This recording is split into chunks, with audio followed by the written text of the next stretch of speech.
12 years, Allie. That's a long time to be an assistant. The words floated across the sleek glass desk like poison wrapped in silk. I sat motionless, the corners of my mouth refusing to twitch. My eyes locked on the man I'd reported to for nearly a decade, Vice President Marcus Grant. His tone was casual, almost friendly, but the weight of what he was saying pressed down on my chest like a boulder. I already knew. The signs had been building for months. The sudden cancellations of meetings I'd always attended. The accidental exclusion from department-wide emails. The whispered conversations that stopped the moment I walked into the room. And of course, the new golden boy, Caleb. Fresh out of business school, louder than necessary, and always within arm's reach of Marcus with coffee in hand and compliments on his tongue. I understand, I said calmly, folding my hands in my lap even as my heart pounded in my ears. Is this effective immediately? Marcus looked almost relieved that I wasn't crying or yelling. That wasn't my style. You'll receive 2 weeks severance. HR will help you transition out by the end of the day. And for what it's worth, Allie, this isn't personal. Of course it wasn't personal. That's what people always say when they gut you without blinking. I see, I said, rising to my feet with practiced grace.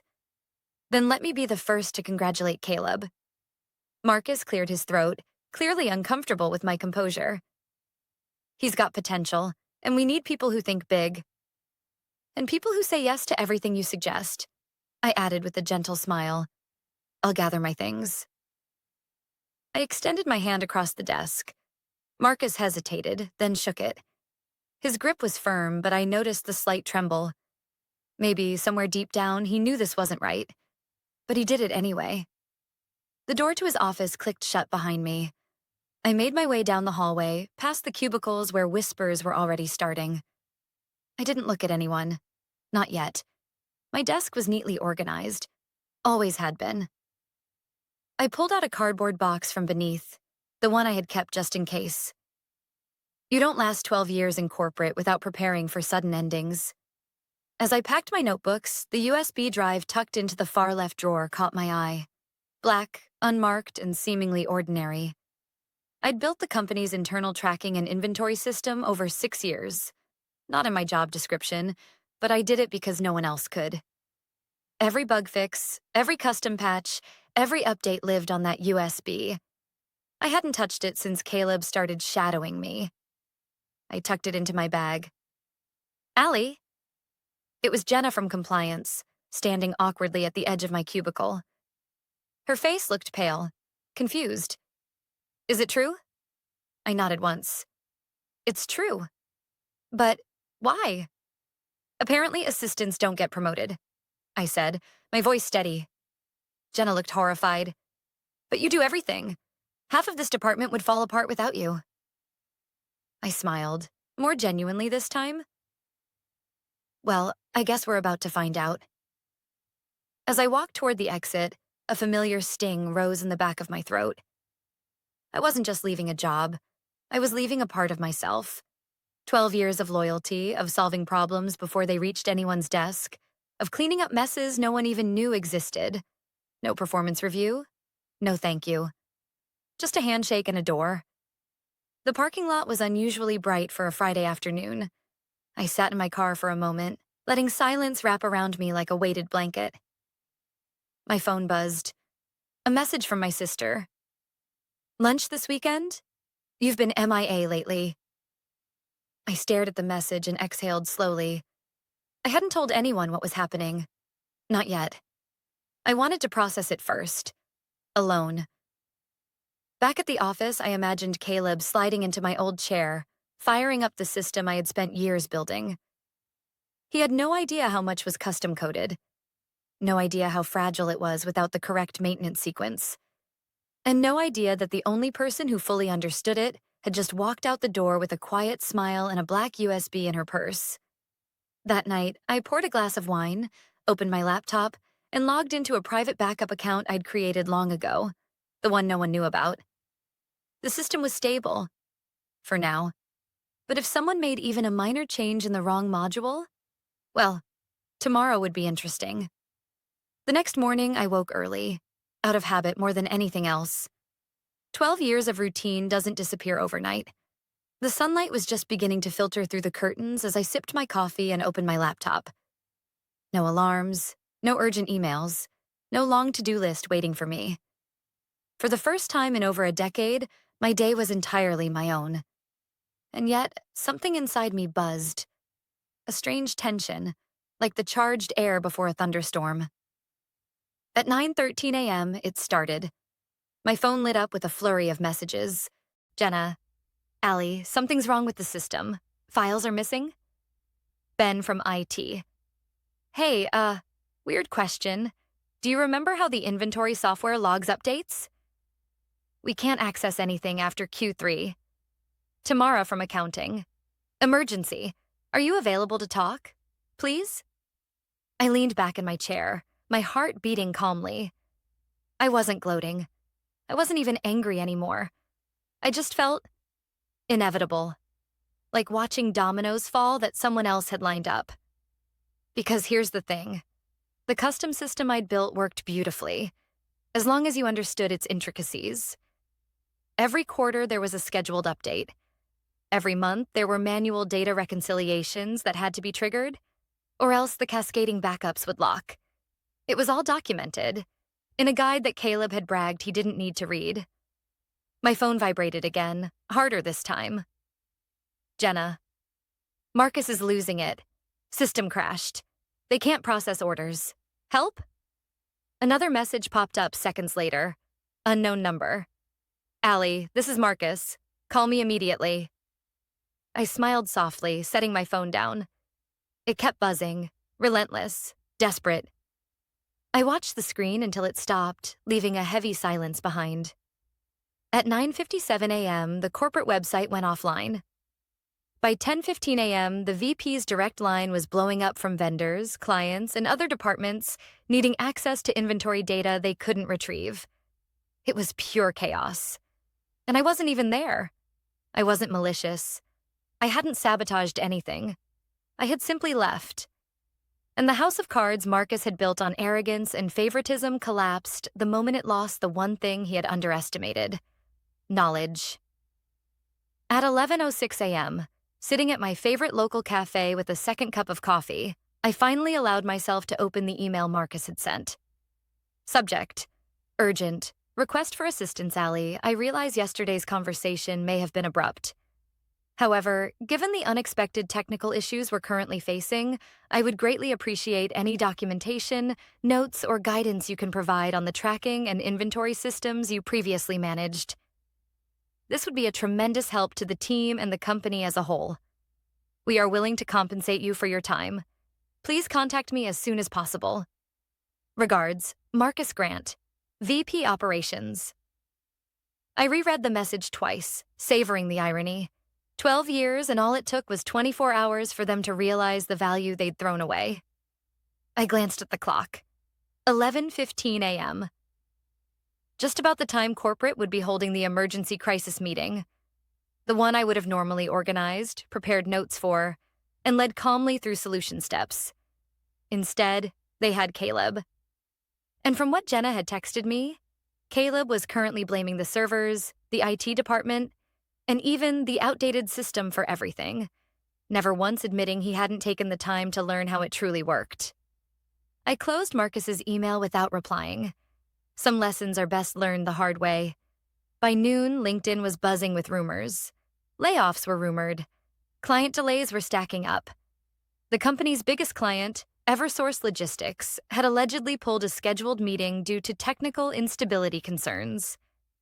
I didn't dance around my apartment or celebrate. I felt a solemn kind of satisfaction. Not because they were struggling, but because the truth always surfaces eventually. The problem wasn't me. It never had been. It was their culture. Rewarding loudness over loyalty, favoring flash over substance.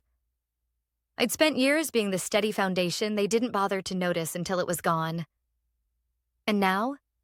Now they were standing on quicksand, sinking with every desperate email and every frantic phone call. My phone buzzed again. Another message, this time from Jenna. Jenna. Just a heads up. Marcus just got called into an emergency session with the CEO. People are furious. They're asking why you weren't promoted instead of Caleb. I smiled faintly, picturing Marcus sweating through his $1,000 suit, trying to explain away his reckless decision. The river was rushing fast now, pulling everything loose and unstable downstream.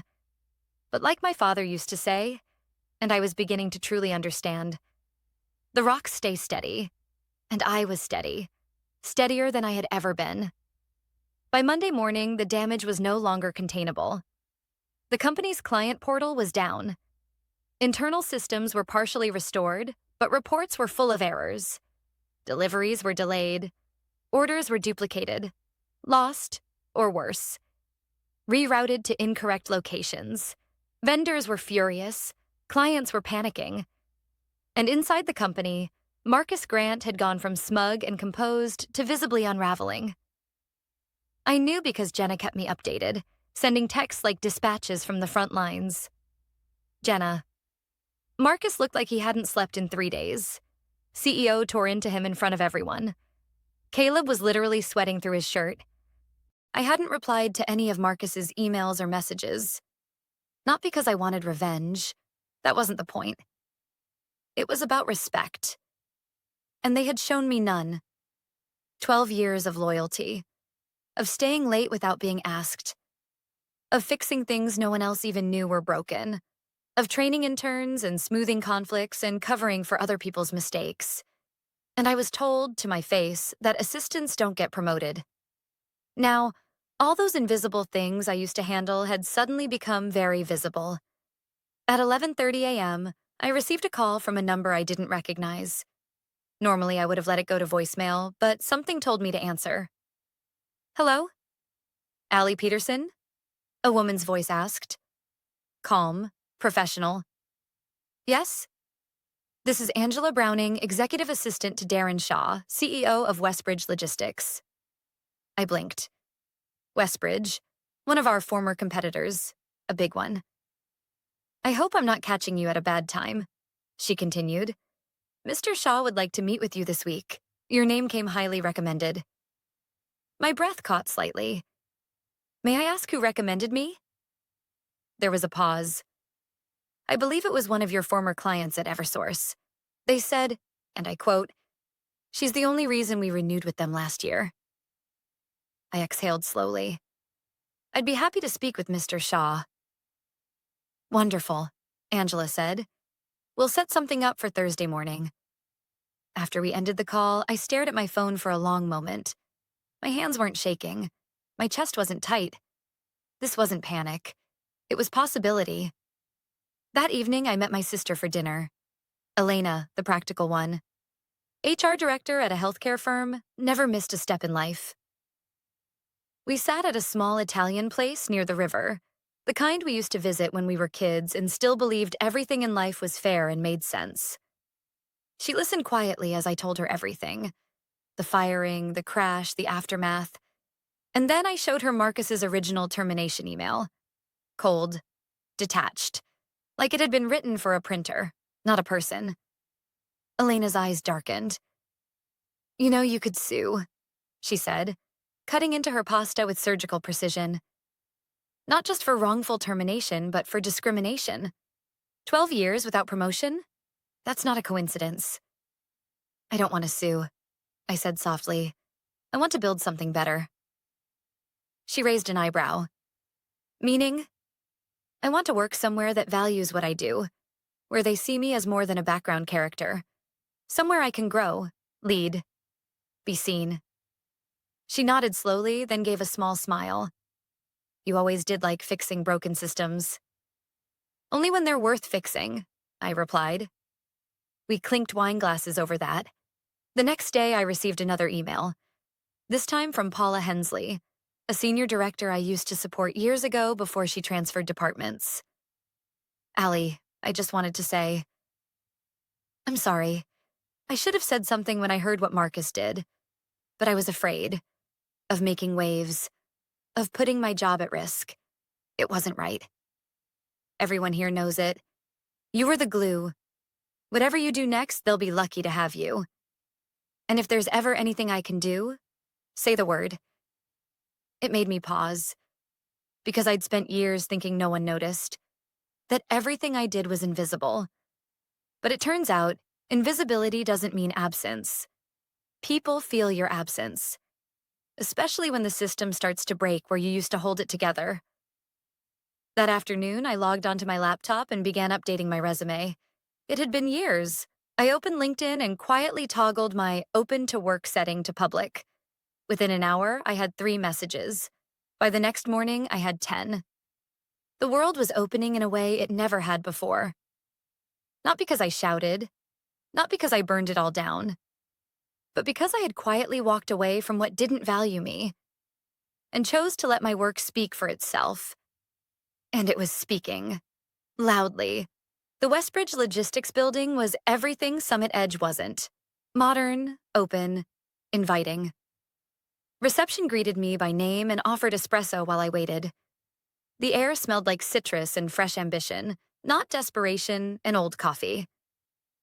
At exactly 9 a.m., Angela appeared with a warm smile and escorted me to the top floor. "Mr. Shaw is looking forward to meeting you," she said, then added in a quieter voice. "Everyone here is talking about what happened at Summit Edge. You made quite an impression." I gave a polite nod, though my heart was pounding. I wasn't nervous, not exactly. But after being written off as just an assistant for over a decade, walking into a meeting as a sought-after candidate felt surreal. Darren Shaw stood as I entered his office. He was tall, early 50s, dressed in a blazer with no tie, confident without being arrogant. "Allie," he said warmly, extending his hand. "We finally meet." "Thank you for the invitation," I replied, shaking his hand. "Please sit. Can I get you anything?" "I'm good, thank you." We settled into the leather chairs across from each other, sunlight spilling in through the glass behind him. He didn't waste time with pleasantries. "I've spoken with several people, vendors, clients, even a few of your old teammates. They all said the same thing. You were the backbone of that department." I stayed quiet. "They also said you were overlooked, passed over, undervalued." Still, I said nothing, just met his gaze. Darren continued, "Our industry doesn't often reward quiet excellence. It chases the loudest voice in the room, but I'm more interested in the one who keeps the machine running when no one's looking." I felt something loosen in my chest at those words. Something I hadn't realized had been tight for years. He slid a folder across the table. "I'd like you to review this." Inside was an offer letter. Director of Operations, Regional Supply Chain Division, full benefits, competitive salary, 35% more than what I had made at Summit Edge. And most shocking of all, a personal budget to build a support team from the ground up. "I want someone who understands the ground level and the strategy. And I want you to hire who you trust. Start fresh. We're expanding into 3 new markets, and I need stability at the core."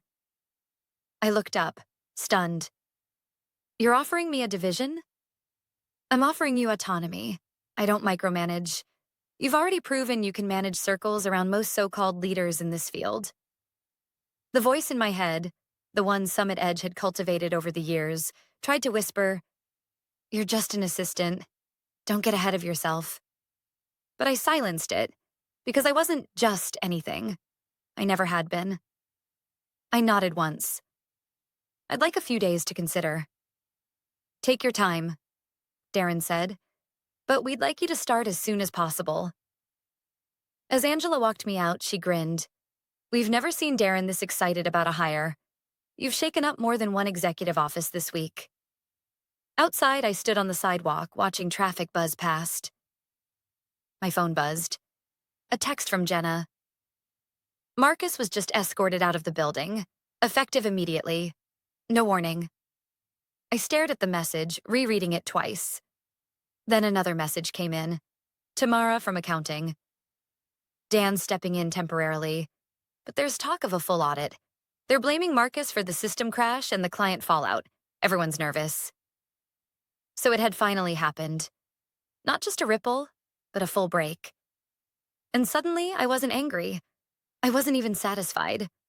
I was ready. That evening, I sat at my dining table with a pen and the Westbridge offer letter. I thought about every late night at Summit Edge, every ignored suggestion, every time I'd been praised privately but kept hidden publicly. And then I thought about the team I used to work with.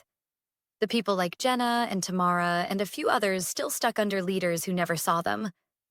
Maybe now I could be the kind of leader I had always needed. I signed the offer. Then I picked up my phone and began writing a message. Not to Marcus or Caleb or anyone at Summit Edge, but to Jenna. Hey, I accepted a new role today. A real one. They're giving me a budget to build a team from scratch. If you're interested, I want you with me. 10 seconds later, Jenna. Name the time and place. I'm in. I smiled and sent 2 more messages. Then I opened my laptop and pulled out the list I'd quietly kept for years. The names of people who deserved better. 3 weeks after signing with Westbridge, I walked into my new office, a corner suite on the 5th floor overlooking the skyline. The nameplate on the door read, Allie Peterson, Director of Regional Operations. I stood there for a moment before stepping inside, letting it sink in. I hadn't been handed this role. I had earned it. And now I had something even rarer than a promotion. I had trust, a new company, a blank canvas, a team to build from the ground up. And I already knew who I wanted. Jenna was the first hire. She'd put in her resignation the day after I texted her. She didn't even wait to give 2 weeks. She didn't need to. Tamara followed. Then another from IT. Word spread quickly, like it always does in our industry. I didn't poach anyone. I simply offered something better. Respect. A voice. A seat at the table. I held interviews, reviewed applications, but half the candidates came from people I had worked with in the past. People who had seen how I operated. Quietly, efficiently, without ego. By the end of the month, I had a full team assembled. Sharp, loyal, experienced professionals who had been overlooked for far too long. At our first team meeting, I stood at the front of a bright conference room, holding a marker in one hand and a sense of purpose in the other. I'm not here to micromanage you, I said. You know how to do your jobs. You've done them for years without credit. What I want to know is, what tools do you need to do them better? That question sparked 2 hours of honest, passionate conversation. We talked about broken workflows, outdated software, communication gaps, and burnout from carrying departments that never thanked us. We didn't just build a new structure. We dismantled the old one, brick by brick, and built something better in its place. Meanwhile, Summit Edge was hemorrhaging. The week after I started at Westbridge, one of their major clients, Eversource Logistics, pulled out entirely. A quiet exit. No press release. Just silence. And then, nothing. Jenna had coffee with an old friend who still worked there. The gossip came like a flood. Marcus had been let go. Caleb was reassigned to a meaningless project. The CEO was furious. The board had launched an internal investigation. Apparently, someone had anonymously sent copies of internal emails to HR, including mine. Marcus's cold dismissal. His refusal to promote long-term employees. His cover-ups when systems began to fail. I never found out who sent them. But I had my suspicions. Late one afternoon, I received a call from a number I hadn't seen in months. Allie? A hesitant voice asked. It's Dan, from Summit. I hadn't spoken to him since the day I cleared my desk. I'm sure you've heard about everything, he said awkwardly. We've taken some hits, big ones. I didn't reply. I just wanted to ask, off the record, did you send those emails to the board? I smiled, though he couldn't see it. No, Dan, but I'm glad someone did. He sighed. We were wrong about you. About a lot of things. I said nothing. We'd like to make things right. I glanced around at my office, at the plants near the window, at the frame message Jenna had left on my desk that morning. Real leaders don't need a title, but now you finally have both. Thanks, Dan, I said gently. But I already am. Then I hung up. That Friday, our team gathered at a rooftop bar to celebrate the end of our first month. We laughed, shared stories, talked about things that mattered, not just numbers and deadlines, but goals and dreams and how seen everyone felt for the first time in years. Summit Edge used to be my plan for the next 10 years, Jenna said, sipping her wine. Now I can't believe I stayed as long as I did. You stayed because you believed in the work, I replied. We all did. And now? Tamara asked. Now, I said, we do it on our own terms. The sun dipped below the city skyline, and for the first time in a long while, I didn't feel like I had to prove myself. I didn't feel small. I didn't feel replaceable. I felt like exactly who I had always been, capable, steady, and finally in a place that saw my worth. 3 months into my new role, Westbridge's quarterly report went public. 32% increase in regional efficiency, 2 major accounts acquired from competitors, employee retention at an all-time high. At the bottom of the internal announcement, a note from CEO Darren Shaw. Exceptional leadership begins with those who understand the work. Allie Peterson and her team exemplify what happens when you recognize talent and trust it. This is just the beginning. I stared at that sentence for a long time. This is just the beginning. After 12 years of being background noise, I had finally become part of the conversation. 2 days later, a news alert popped up on my phone while I was reviewing a logistics proposal. Summit Edge to be acquired by GlobalX Freight Systems following client loss, internal turmoil. I clicked the article. It was clinical, like all corporate obituaries, full of quotes about strategic partnerships and refocusing priorities. But between the lines, the truth was clear. They'd lost 5 major accounts in 6 months. 3 had followed me to Westbridge. The rest had quietly exited after realizing there was no one left who truly understood the systems, the processes, or the people. Caleb had left the company a month ago. Dan had retired early, or so they said. I didn't feel triumphant. I didn't feel cruel satisfaction. I felt confirmed. Everything I had endured, every quiet frustration, every overlooked contribution, it had meant something. Not because I burned it all down, but because I chose to build something better. That evening, I got a message from someone I hadn't heard from in over a year. Barbara Kent, former HR coordinator at Summit Edge. She had left shortly after I did. Rumor was she'd taken a role at a startup and was thriving. Her message was simple. Saw the news. They finally saw what happens when you fire the foundation. Proud of you. I typed a reply and paused before sending it, then erased it. Sometimes silence is the most honest response. 3 weeks later, I was invited to speak at a regional leadership conference. The topic, Quiet Leadership and Lasting Impact. I almost said no. But I remembered all the meetings I used to sit in at Summit Edge, watching less qualified people talk over me, take credit, and rise while I remained invisible. And I realized I wasn't invisible anymore. So I said yes. I stood on stage in front of 200 executives and told them the story. Not of revenge, not of sabotage, but of misjudgment, perseverance, and the power of doing things the right way. I told them about being called just an assistant. I told them about the crash, the calls, the silence, and then the rebuilding. But most of all, I talked about what it means to lead with empathy, with quiet strength and with unwavering integrity. Afterward, 3 young women approached me, junior managers from different companies.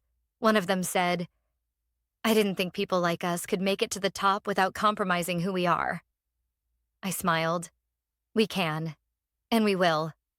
But you have to know your value, even when they don't.